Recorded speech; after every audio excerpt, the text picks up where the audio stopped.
got a special guest, a good friend of mine. This is a conversation I've been wanting to have for a moment. He is a paracyclist, a personal trainer. He's very spiritual. He always opening and extending his hands for others. Please welcome DJ Robinson. What's up? How you guys doing? How you doing? I'm doing good. How you been lately? Been pretty well.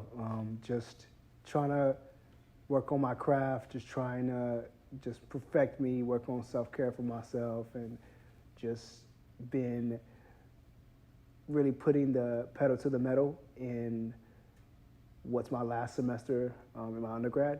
So Right. It's been really a blissful time over the last 7 to 8 weeks or so. And I think this being my last semester at UNC Charlotte, I think I've kind of taken the opportunities to show appreciation, but also take time for myself to reflect and to reminisce on the times I've had here and my growths. So in that, that's me, whether it's me journaling about how I'm feeling from day to day, or that's me going from building to building that I was housed in for my dance major or my exercise science major, just going back and forth and just reminiscing over good times I had, stressful times I've had, and really, really moving and eye-opening times as well. But outside of that, it's just been grinding and lately working on myself as far as poetry and just getting into my routine of learning how to live a life outside of racing, whether it's cycling or running or what have you. Now I've been working on my craft, working on my body, getting my body ready for upcoming endeavors that I'm having in dance and in just my regular life, just trying to live a life of continuous progression and a healthy, fulfilled life. So it's been really interesting, so to say the least. So yeah. When I think of people writing poetry, I think of people, they just expressing themselves. Like, so what is going on with you, like mentally, physically, and spiritually? So man, when I think of poetry, poetry is just a way, not only a way of expression, it's an embodiment of emotion that's put from the mind to paper. And it's just a flow of words, whether that be in a natural form of ABC flow, where I could say cat and hat hit the mat. Right. You know what I'm saying? It's one of those things that it allows me to focus and harness my energies towards something other than a physical thing, but it's allowing me to challenge myself in a mental sense to be able to be creative in my wordplay, but be creative in the messages I'm trying to bring out in my poetry writing. I recently wrote a poem called Who Am I? I said, who am I to be blind by the shadow of my mind, not fully understanding the ramifications of the time, something like that. It's trying to unveil who I am outside of my blindness, trying to unveil myself outside of who I am, outside of being a U.S. paracyclist or dancer or runner, just looking at myself in general. But then looking at the bigger aspect of that for myself, I think that it has gave me ample opportunity to focus on my spiritual groundedness in where I'm going. God being the number one in my life, my wordplay, my word choice comes strictly from Him, His Spirit leading me, guiding me, and in the ways of using my words effectively to bring encouragement, inspiration, motivation, and bring thought-provoking conversations that may be taboo to most people.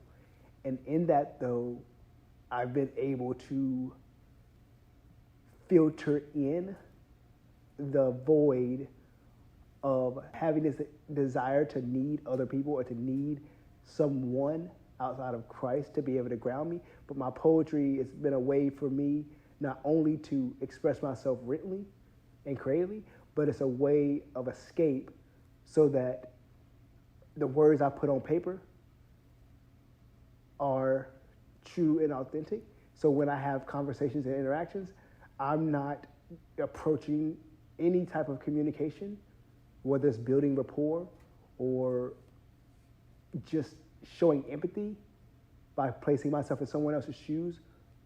It's allowing me to go into those situations with an open, positive mindset so that I can project what's written on paper from my mind in a very constructive, clear, and concise way that people can understand and are really willing and ready to follow my story, regardless if it's through my dancing or regardless if it's through my written poetry. So do you remember one of your poems you wrote? Here's one for you. My anchor is rooted in glory. My anchor, my anchor. My anchor is rooted in glory. My anchor is rooted in truth. There's never a moment, there's never a time when I turn around and time stops. Time stops, but my mind keeps racing. My anchor is rooted in glory. My anchor around me turns round and round. Not today, but I'm understanding today's time. I can't fully sometimes understand the reality of truth, faith, love, and happiness. But I know my anchor is rooted in glory. My anchor is rooted in praise. My anchor is rooted in favor, kindness, mercy, and grace. Equipped to understand that I'm not here to please, but I'm simply here to be who I ought to be the man that he made for me, not one, not two, but three. So I'm here to tell you today, I'm one, but not the same. I'm here, I'm you, I'm them, but can they be me? My anchor is rooted in glory. All around me, time flies. That was nice. I didn't know you actually written poetry. Yeah. That's what's up. So, we've been friends for 15 years. We met in 2005 at GMS. Mm-hmm. I have watched your growth. And like I said in the beginning, I wanted to have a conversation with you because as I watch your growth, I seen back then, you was wild back in the day when it comes to just being around with people. You were just wild, but you definitely evolved over time. You used to be a dancer back in the day, and you still do, right? Mm-hmm. How's that going? So my dancing career, as you know, I started fresh when I was 12 years old, just a little baby, putting ballet slippers on, putting tights on, putting tap shoes on. But those moments in those early stages when I went back and forth to dance studios or I was practicing in the auditorium of my alma mater at the Governor Morehead School for the Blind, regardless of where I was, even in my dorm room, it's the moments there that I could not foresee the growth or the expansion or the evolution of where I have become as an individual or as a person. At times I was distracted. There's this idea that is there discipline or distraction? And is your distraction taking you away from your discipline? And is your discipline pushing you towards your ultimate goal? And so in the early stages of my dancing career, I was allowing a plethora of individuals and my own selfish, prideful, self-centered self to get in the way of my own success, even as an athlete or as a dancer or even as a poet. There was moments where all I could see myself doing was just mediocre work or settling for mediocrity, but not until I fully understood that while my life is in my hand, there's a greater purpose and a greater evolution that must take place within inside yourself. And so throughout my dancing career from middle school all the way to high school and after, I truly took on a different mentality. My dancing went from no expression to embracing the imperfection of my own insecurities, my own doubts, my own ideologies of what I thought was perfection and beauty and love. So in that, I, over time, was able to filter and harness my energy towards something greater. Once I graduated back in 2011, I think it took me some time to go through the trials and tribulations, the ups and downs, whether it was me being homeless for almost a year, eating out of food pantries, blowing $5,000 in a month, not really understanding how to budget money or not have money for 8 months, or whether it was me continuously going through this back and forth cycle with relationships after relationships, feeling like I couldn't break away from my own self-destructive patterns that were pulling me from my dancing endeavors.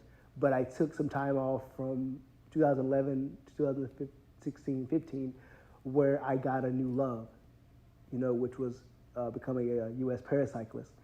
And once I went through that for like 6.5 years, from 2012 to about 2018, I was able to understand the true essence of what it meant to make sacrifices, what it meant to have self-determination, what it meant to be inspirational, what it meant to, in those moments of sacrifice, still having the fortitude, the integrity, and the willpower to trust in a God and trust in my God and trust in grace in a way that was going to be for my good, whether it was me losing my first national championship and coming in 10th and 9th place at a road event, and sitting on a bus for 31 hours after that disappointment.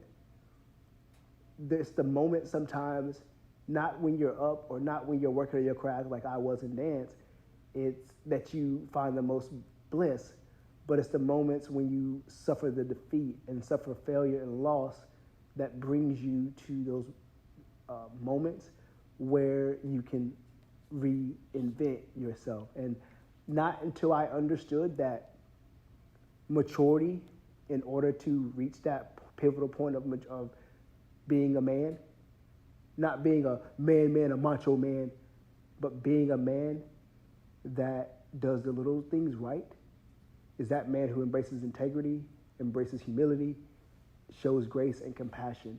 And as I ventured throughout my cycling career, I realized that it's more about me and it's less about the people I have to please or willing to please or the distractions. You said something interesting. You talked about you're homeless. What caused the homeless? Because that had to be like a breaking point in life. Because I'm trying to see, like, was dance and music an escape to get away from all that? So since I took off, I didn't dance for that time period of my life, I didn't know where I was going. Mm-hmm. There were moments where I didn't even think I was going to graduate community college, but where that brought me was my, after I got my first service dog Orlando from Guiding Eyes for the Blind in Yorktown City, New York, in upstate, I came home and I was staying with a guy and I didn't have money because my Social Security got cut off for a while, and it was something that I had no control over. So I was in a situation at that point where someone graciously brought me into their home, and I had to pay them, and I had some people help me. I had to use some financial aid to help me out, but then there was a point when the individual that I was staying with at the time, no hard feelings or anything, I don't think just a situation worked because of my dog, and just the lifestyle I lived at the time. It was conducive for me to say, so I didn't have money to, really pay him anymore. And he was like, he would let me stay there for about 3 months and then figure out something. So, but we didn't even get to the third month because he, said, I don't want to do this. He sat me down, and I was like, wow. and he said, you got to go and da da da. And that moment brought some reality to me that I needed a gut check. You got to grow up. I had to learn how to be a man at 19 years old with a dog. And I remember going back to what I knew was home, which is my alma mater, my high school, and we had residential life there, so we had some places where I could stay. So I stayed there for a few days and collected my thoughts. There was times when I was vulnerable and I broke down in tears and tried to figure out what I could do and how I was going to get out of it. But what really hit me is when my orientation mobility instructor at the time, Dion Osley, his brother graciously opened his doors for me and let me stay there rent-free until I got on my feet.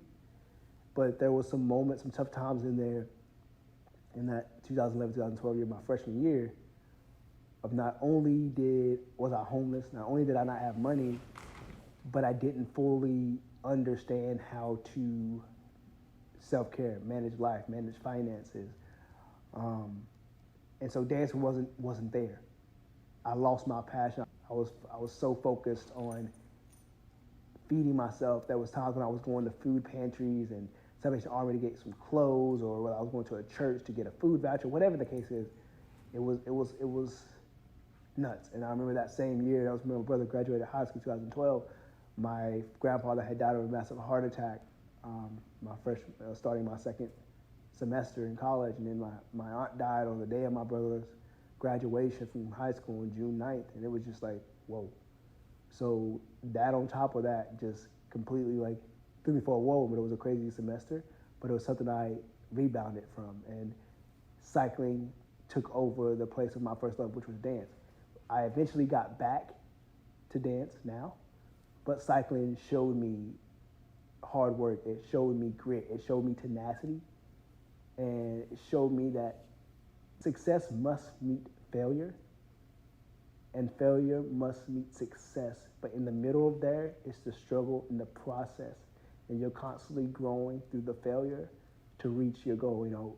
I finally reached a pivotal point in my life where I succeeded in what I thought success was, which is winning a national championship back in 2017. Thought I was on the mountaintop. Got the Stars and Stripes national championship jersey, gold medal. I was a 2017 1-kilometer time trial champion, and it was an amazing roller coaster. But still, there was still some empty voids in there that I didn't fully deal with, because I still felt like I needed to prove myself. I still like I needed to do something. But the fact to rewind 1 year, when I got back into dance my first time at UC Charlotte, it was a new start for me. I didn't know how I was going to progress through. I just picked it up as a dance minor. I went into a vintage jazz class, which focuses on style and not so much technique, focuses on inclining the torso forward with movements that are, low and grounded, but still it's got a bit of a rhythm to it, like so you go off the vertical, you just go with it, and it's a style, it's a flow. And as I went through that process and not saying no to the challenges of this department at first not being accessible, I began to be the pioneer and plow the way so that I could allow other dancers who were disabled or blind, myself, to progress through or meet their own dreams and realize that they could do it too. So my dancing was rekindled in the moments when I realized that I could actually do this, and I found my love again when I was able to ground myself in the reality that the only way this is going to work if I take a moment to get back to my first love. Remember why. What is my why? When you understand your why, you understand your purpose. When you understand your purpose, you understand your why. You can't understand your why without understanding your purpose. Your purpose drives your passion, and your passion drives your why. And so for me, I want it to be that trailblazer. I want it to be the first. And it's a humbling experience, but to be the first blind dancer is trying to pursue a BA dance program degree, which is really fantastic. And over the last 4 years of this crazy roller coaster, I've had a plethora of opportunities to showcase my ability, showcase my gifts, talents, and abilities, and share them with the world, whether it was internationally, whether it was stateside, or whatever capacity it was. And so it's really brought me to a place where I can embrace my imperfection, I can embrace my craft and embrace my creative side and go head first into it. And dance has brought me to a point of liberation and freedom. So I don't have to meet an expectation, but I am a new standard, not for an art form that's so visual, but I'm the new standard for a transformation within the art of dance. From middle to high school, you always extend your hand by helping people, and I definitely witnessed you paid it forward and you help others. Because I remember, like, when you had your first apartment in Raleigh, you always open your door for anyone that needed some assistance. Like, you help people, like, rest in peace, a mutual friend of ours. She was in like a mid-40s or 50s. You helped her out by allowing her to stay with you.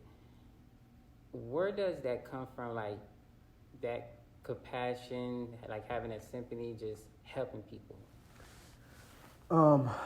I would say it comes from my mother. My mother is she's always been this giving, loving person. I remember when I was young and I could barely remember, but my mom, she allowed because I grew up in the hood, essentially. And I remember she allowed a crack guy to stay on our floor and sleep on our floor one day. And that's when I knew that it was real. I knew that I had a mom who was strong, but I had a mom who was strong and headstrong in every way. Dealing with a mom who was on drugs real bad, on top of that, really showed me resiliency, but also showed me compassion, because there were moments in my youth and even now that I hadn't fully understood compassion and hadn't fully understood kindness. And what I really accredit to my heart of giving and serving and being there for others, the fact that when I had nothing, from age 19, when I had nothing, the people who lifted me up, even when I cried, even when I was upset, even when I nearly fell out of college, it was my mom and my support system in Raleigh, whether it was my spiritual support of my church, or whether it was the mentors within my cycling community, or within my early stages of my college and latter high school years, those bonds and relationships I built, I felt like I owed them the opportunity for me to succeed and to not turn, and that entails me not turning anyone away, because no one ever turned me away, no one ever said no. So I don't want to be a hypocrite, and I didn't want to be a hypocrite to say, oh, you can't do this. No, I was willing to lay down my life for the brother and lay down my life for a friend if they needed me. And that's just how I've always been throughout my life. It's this principle of treat others as you want to be treated and love them as Christ first loved you. So if I love them, I'm going to love them with compassion. I'm going to love them with grace, and I'm going to love them with an open heart and no biases, just full of empathy. And in that, hoping that they see the man that I aspire and have aspired to continue to be. So I think that's that in a nutshell. Do you feel like your disability hinder you from doing certain things you want to accomplish? There were times in my earlier stages of my college career, maybe when I was 21, I'm 27 now, maybe 28. I think there were some early stages when I was going through vision decrease over those early stages of my college career, where it was really challenging for me to juggle school and try to learn how to use my assistive technology that helps me have the equal advantage or a fair advantage to education. And I think, yes, at times I thought I was helpless and I thought I couldn't do it because of my deficiencies in my ability to use the equipment that I've been given in an effective way so that I could stay on top of things. But I think over the last 4 years of being my exercise science major or my dance major, there are definitely moments where I was grateful that I couldn't had this vision impairment because of the relationships it brought me and the opportunities it brought me to inspire and to break down barriers and walls. But then there's other times when it had been frustrating because I had to fit a mold that wasn't made accessible for me in the long haul.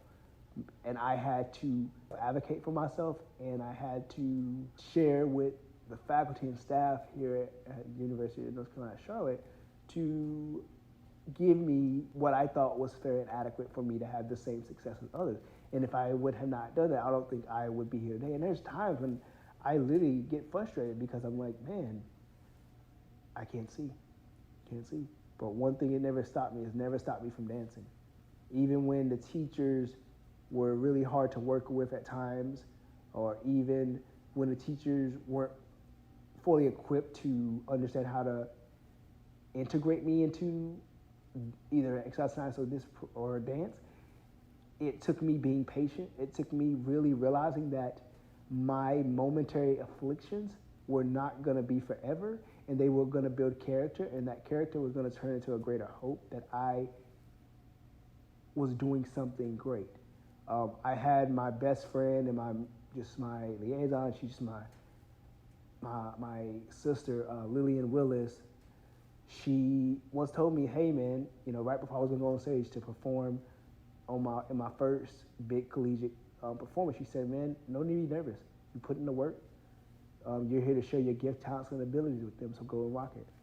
And in that moment, I realized that my disability wasn't an obstacle anymore. What is me pushing past that disabled doesn't mean not able. It means in what most people consider you're not able to do something, but disabled only means you are able to do something. But there happens to be something that may hinder you from doing that. And the only thing that may truly hinder you from doing that is yourself, and it's fear.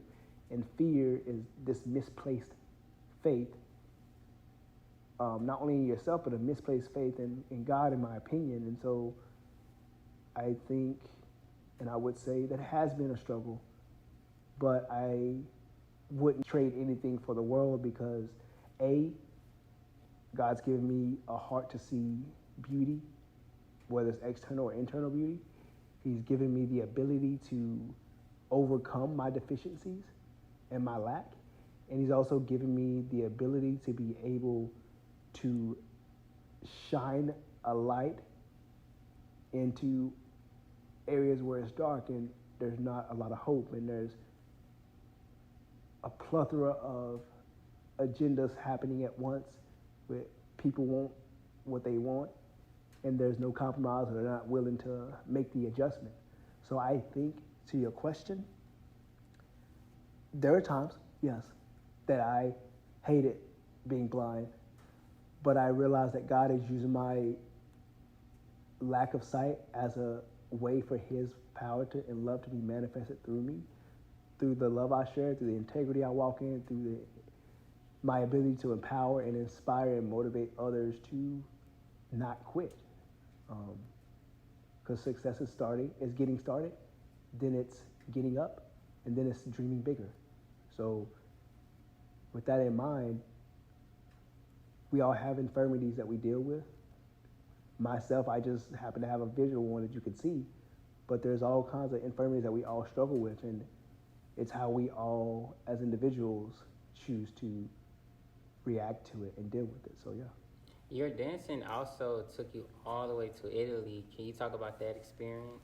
Oh yeah. That my Italy experience was an experience, man. I'll tell you. I remember sitting in Dunkin' Donuts with my friend Lily. I had just met her May of 17 before she graduated, and we finally sat down briefly and had a conversation. But I didn't see her for the whole summer after that. I kept in contact with her. I said, "Hey, Lily, will you help me fill out this application for the scholarship?" And she sat down and helped me with it. And then I was like, "Hey, Lily, would you be my mentor for this new choreographer?" And it literally got the ball rolling. She became my best friend. She became my dance mentor. She became my liaison, my agent. She became that sister I never had, just in my ear, giving me encouragement, criticism in every way, but building me up constantly and making me a better me. And throughout that process, I would say it was eye-opening. I knew that from the beginning, it was going to happen, but there were times when my faith wavered. And I realized at the forefront, I got a lot of support, along with Lily got a lot of support. We all both got a lot of support to make this happen. And that experience for myself, it showed me the three things. It showed me how narrow-minded that we can sometimes be when there's so many bigger things in front of us in our lives, when we're so narrow-minded and we're not open to seeing other perspectives. And so we're closing off that idea of empathy that may lead to increased equity. And another thing that I learned is compromise and communication is key. I had to communicate to Lily and trust in her that she was going to have my back and that she wasn't going to put me in adverse situations that would be put me at risk.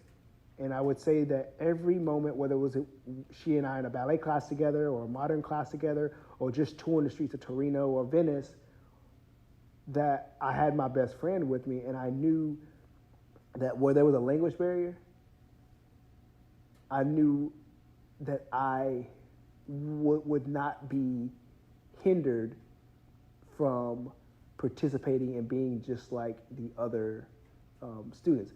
There were times we had ballet classes and there were students in there who didn't speak English. And in that, it was just like, whoa, how do I navigate, not being able to see, and now the teacher not even speaking English. I remember my ballet teacher that we had 3 or 4 classes a day starting the first 2 weeks. And I remember the ballet teacher, he didn't speak English, and he would come over to me and help correct in little ways, and then Lily would always, be there.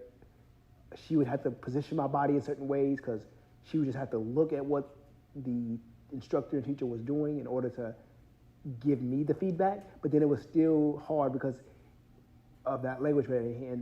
But I lie to you not, it was the best experience ever because it showed me how to trust in the process, trust in my dance mentor, but also trust in and have confidence in myself that I could do it and that I wasn't out of place and I deserved to be there. And another thing is that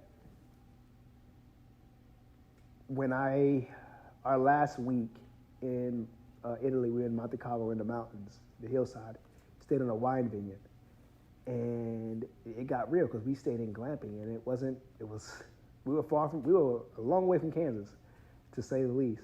And I went to class after class continuously, went to some advanced ballet classes that I probably had no business in, but I tried. And what I learned is that if you don't try, you're never going to fail. And if you never fail, you're never going to succeed. And in those humbling moments, I realized that our failure is only our ability to not try. And if you don't try, you can't fail. And if you fail, then you failed trying. And every good entrepreneur or self-made millionaire, billionaire, everyone fail. Like every successful person in this world, you have to fail so you can learn from your mistakes. How do you balance the two when it comes to dancing and being a paracyclist? So I realized early, when I first got here to UNC Charlotte, my load and my responsibilities I could manage.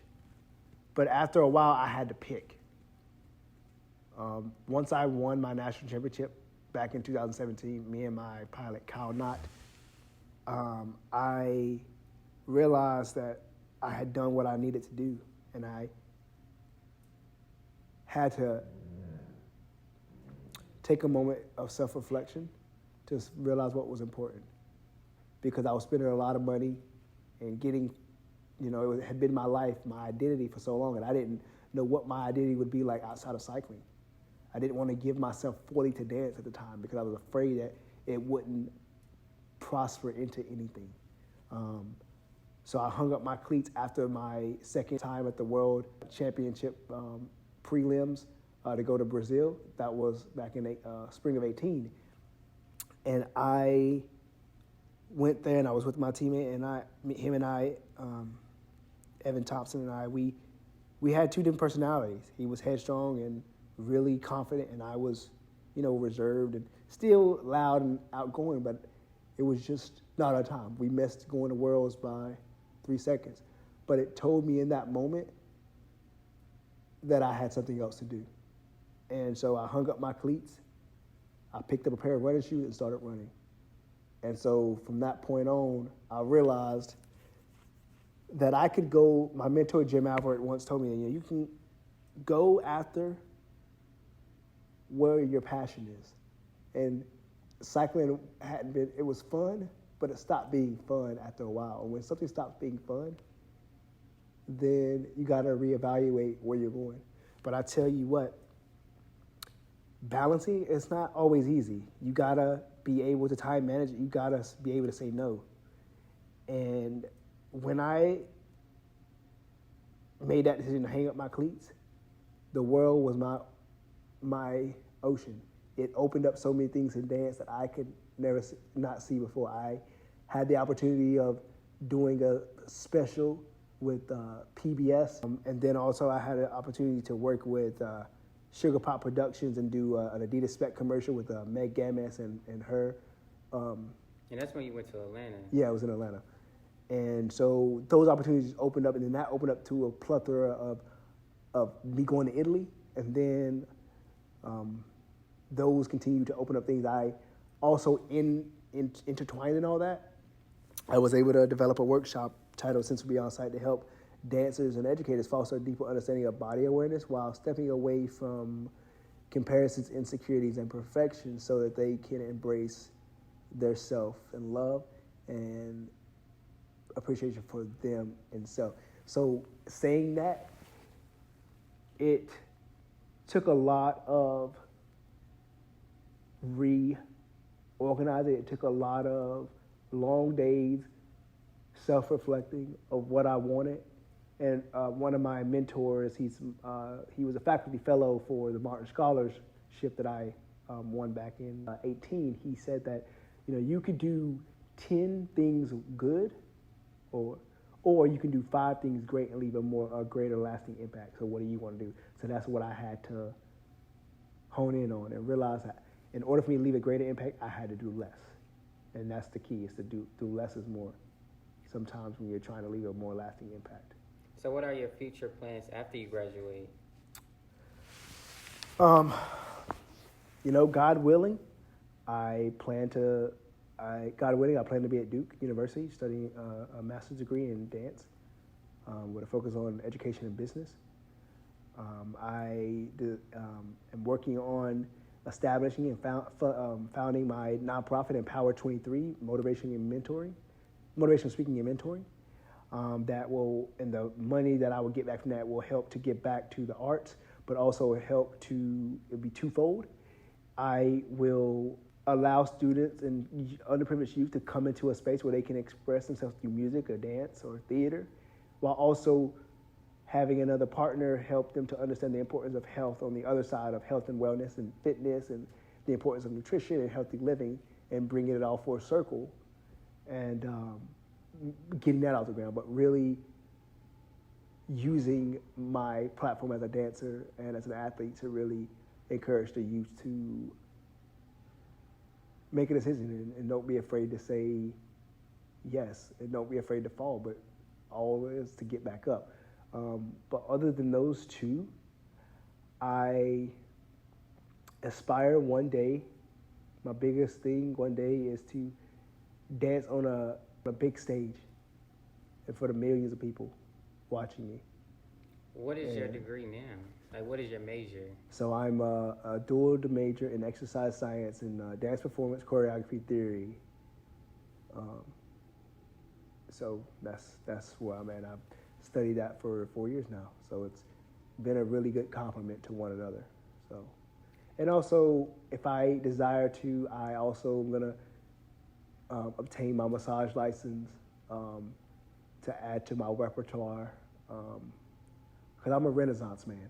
I like to be the jack of all trades, not try to spread myself too thin, but I enjoy body manipulation, and I enjoy being able to help people, even if it's through encouraging words of building them up, or just through massage and stretching, or whatever it may be. But my desire is to also add it to my repertoire and see what happens. But those are what I desire. But do I know where I'm going to be and how it's all going to plan out? No. But I'm looking forward to the future. So, are you working on any projects right now? Right now, I am. Because I know you go to the gym faithfully. Like, do you have clients? Right. Right now, I work. I'm doing an internship right now with the University of Recreation, and I teach twice a week, teaching group fitness classes. I lead them through high intensity exercises, through encouraging and motivating talks and drills that help them to reach their optimal fitness potential for themselves and outdo their own potential. But the bigger thing is that I'm working with University of Recreation to come up with workshops and trainings surrounding EDIA, which is equity, diversity, inclusion, and accessibility, in order to allow their student employees to be more equipped to have more effective and positive interactions with patrons with disabilities, but also with different identities, backgrounds, and beliefs. So really letting it be built off the foundation of effective communication and equity, which is 2 of the 6 core values that UREC as a department is founded under. So that's a big thing that I'm working on right now, trying to get that up and running. So I have about 9 or 10 lesson plans that I've developed so far, and I've attached interactive workshops that help drive home the point of equity and effective communication, using some of my ideas from my workshops where I blindfold some of the student employees and have them do a series of scenarios and exercises surrounding effective communication and equity, so I can drive home the point of, hey, this is important, and this is why it's important, and this is how you can be the forerunner to help bring that bring that change that we desire as a department in UREC. So, socially, what do you be doing in your free time? So in my free time, I just picked up rock climbing. I read, like I'm very spiritual, so I read my Bible a lot. I read books, a lot of books. I love to read. I love to listen to audiobooks. Is there a particular genre? No, I'm a romance person, so I love romance. I used to call myself a hopeless romantic, but I'm not. I'm just a Renaissance man. I love romance. I love love, and I love being able to put myself in those scenarios as I'm reading and listening through audiobooks, and really trying to find ways of better developing myself and continuing to work on my craft. But also lately, I also been spending some quiet time with my guide dog, Charlie. and just really reflecting on life and what I have coming up in the next few months. So I'm pretty sure I'm going to pick up some more hobbies along down the line, but that's where I'm at right now. Let's go back for a minute. When you say dance, what type of dance is it? Is it hip hop, classical? So my background is in hip hop and tap originally, but as I got here, I became a more versatile dancer.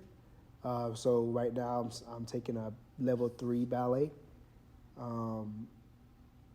and over the course of my career, I've taken courses in contemporary jazz or vintage jazz, which contemporary jazz typically was from the 1920s to 1970s,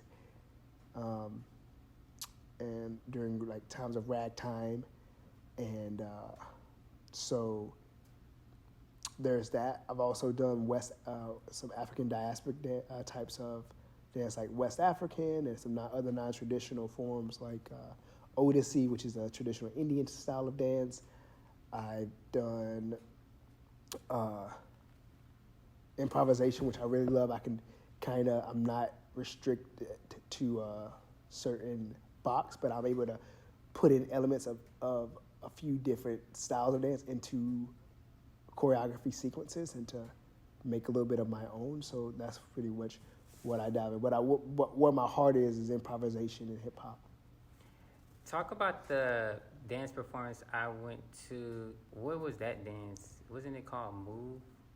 Yeah, that was the Move Showcase, and because you coordinated it, right? Yeah. Well, I did my own piece. Yeah, I did a piece titled "Inner Beauty versus Outer Beauty: The Misconception of a Fallen Society," which focused on allowing the inward beauty to shine, and each dancer had a blindfold on, and you didn't know what emotion they were representing, but also through the emotion that they were representing, they had a certain color that represented the emotion. But also, the blindfold idea is like you can't see them and they can't see you, but you're able to understand who they are just through their expression within their movement.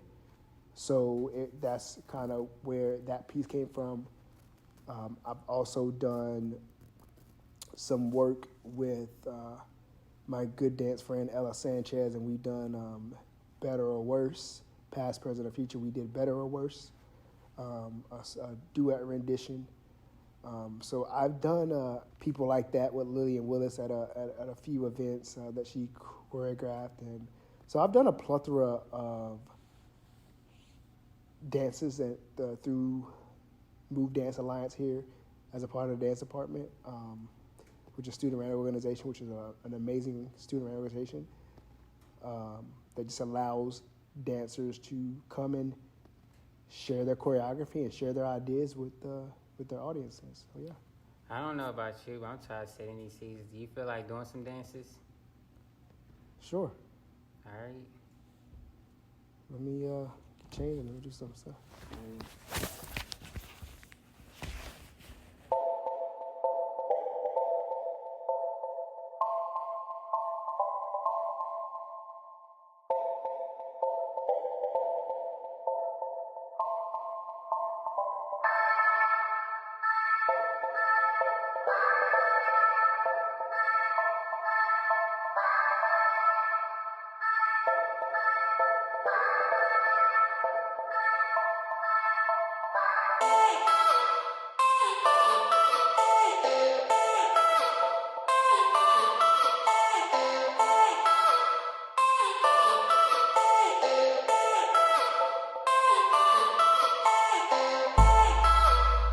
This was another episode of The Hustle with my special guest DJ.